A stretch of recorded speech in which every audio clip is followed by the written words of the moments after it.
తినలేక పస్తులు ఉంటున్నాం. రోడ్డు ఎక్కిన గురుకుల విద్యార్థులు. కామారెడ్డి జిల్లా ఎల్లారెడ్డిలో రాస్తారోక.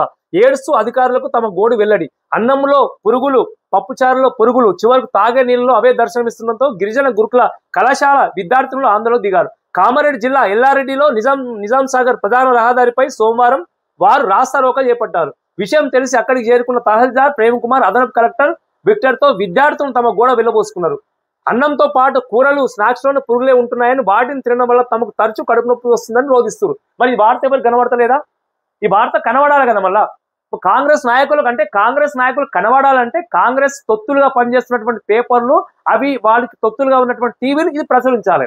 అది వాళ్ళు ప్రచురించరు. ఎందుకంటే అక్కడ కాంగ్రెస్ చేస్తున్న పరిపాలన, తప్పుడు పరిపాలనని ప్రజలు చూడొద్దనే ఒక ఉద్దేశంతో అవన్నీ దాచిపెడుతున్నాయి. వీళ్ళు వచ్చినటువంటి వార్తలు వాళ్ళు చూడరు. ఇప్పుడు కాంగ్రెస్ నాయకులు ఇలాంటి పేపర్ వేస్తారంటే వేసుకోరు, ఇలాంటి టీవీ చూస్తే చూడరు. వాళ్ళు రాసినటువంటి, వాళ్ళకు తొత్తులుగా రాసినటువంటి పేపర్ టీవీలో మాత్రమే చూస్తారు. మళ్ళీ అలాంటప్పుడు ఇలాంటి వార్త ఎట్లా తెలుస్తుంది?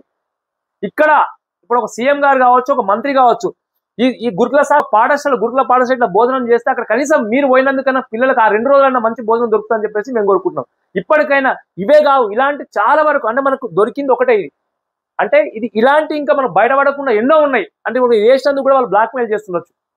అంటే రోడ్డు మీదకి వచ్చింది కాబట్టి బయటపడ్డాయి. కానీ కొన్ని జరుగుతున్నా కానీ అక్కడ విద్యార్థులను బెదిరించి భయపెట్టి అక్కడ అన్ని బయటకు రాకుండా చూస్తున్నారు. ఇప్పటికైనా సరే తెలంగాణ రాష్ట్రంలో విద్యార్థులు అంటే విద్య వైద్యం అన్నారు. అన్నంగా మంచి గవర్నమెంట్ బడులు బాగున్నాయి, నేను గవర్నమెంట్ లాగా బాగానే చూస్తున్నాం అని చెప్పారు కదా. అవన్నీ పక్క పెడితే గురుకులాల్లో మంది ఎస్సీ ఎస్టీ బిడ్డలు ఉన్నారు. వీళ్ళ దగ్గరికి పోయి వాళ్ళ ఆహారం ఎట్లుంది వాళ్ళని మొత్తం చూసుకొని, వాళ్ళకి మొత్తం చూసి వాళ్ళు ఎంక్వైరీ చేసి వాళ్ళకి మంచి ఆహారాన్ని అందించండి. ఎందుకంటే ఇప్పటి వరకు దాదాపు ఒక 4-5 టైమ్స్ అనుకుంటా ఇలాంటి రోడ్ల మీదకి వచ్చి ఇప్పుడు నిరసన తెలిపారు. దానివల్ల మీ ప్రభుత్వానికి చెడ్డ పేరు వస్తుంది. కాబట్టి దీనిపైన వెంటనే చర్యలు తీసుకొని ఇలాంటి భవిష్యత్తులో ముందు జరగకుండా చూసుకోవాలని చెప్పేసి తెలంగాణ ప్రభుత్వాన్ని, అలాగే అక్కడ ప్రాతినిధ్యం వహిస్తున్నటువంటి మంత్రిని కూడా మేము కోరుకుంటున్నాం.